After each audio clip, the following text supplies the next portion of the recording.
যীশু খ্রিস্টের সুমধুর নামে সকল খ্রিস্টীয় ভাই বোনকে জানাই জয় যীশু। আমাদের ঈশ্বর জীবন্ত ও চিরসত্য। তিনি যা বলেন তা পালনও করেন। প্রভু যীশু বলেছেন, আকাশ এবং পৃথিবী বিনষ্ট হবে, তবে তার বাক্য চিরকাল স্থির থাকবে।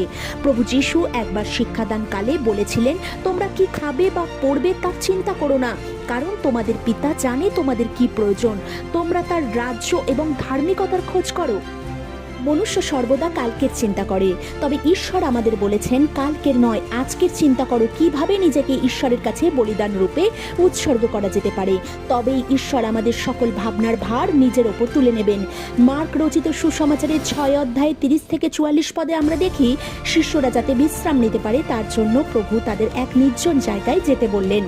তবে এক বিশাল সংখ্যক ভিড় যারা যিশুকে অনুসরণ করছিল, তারা সেই স্থানের সন্ধান পেয়ে প্রভুর আগেই সেই স্থানে উপস্থিত হলো। তখন যিশু করুণায় পূর্ণ হয়ে তাদের শিক্ষা দিতে লাগলেন এবং দিনের অবসান হলে প্রভু শিষ্যদের বললেন এদের খাবার ব্যবস্থা করতে, কারণ তারা ঈশ্বরের রাজ্যের খোঁজ করেছে এবং সারাদিন ঈশ্বরের উপস্থিতিতে সময় কাটিয়েছে। তখন শিষ্যরা বললেন, 5000 লোককে খাওয়ানোর ব্যবস্থা তাদের নেই। কিন্তু যিশু অসম্ভবকে সম্ভব করিয়েছেন এবং 5000 লোককে তিনি ভোজন করালেন। তারা তাদের সমস্ত চিন্তা ভাবনাকে দূরে সরিয়ে দিয়ে ঈশ্বরের উপস্থিতিতে সময় কাটিয়েছে, তাই ঈশ্বর তাদের জন্য চিন্তা করেছে। তবে কি পরিশ্রম না করলেও কেবলমাত্র ঈশ্বরের উপস্থিতিই যথেষ্ট? সেটা একেবারেই নয়। আমাদের নিজেদের ওপর এবং পরিবারের ওপর কিছু দায়িত্ব কর্তব্য অবশ্যই থাকে। প্রভু যীশু চাইলেই 5000 লোককে খাওয়াতে পারতেন, তবে তার হাতে 5টি রুটি এবং 2টি মাছকে তুলে দিতে হয়েছিল।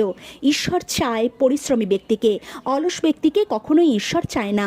আমরা পরিশ্রমের মধ্যে দিয়ে যে অর্থ উপার্জন করি, ঈশ্বর তাতে কোনো দুঃখ মেলায় না। তিনি তা 100 গুণ পরিবর্তন করতে পারে। তাই কালকের চিন্তা নয়, আজকের চিন্তার ভার ঈশ্বরের ওপর দিয়ে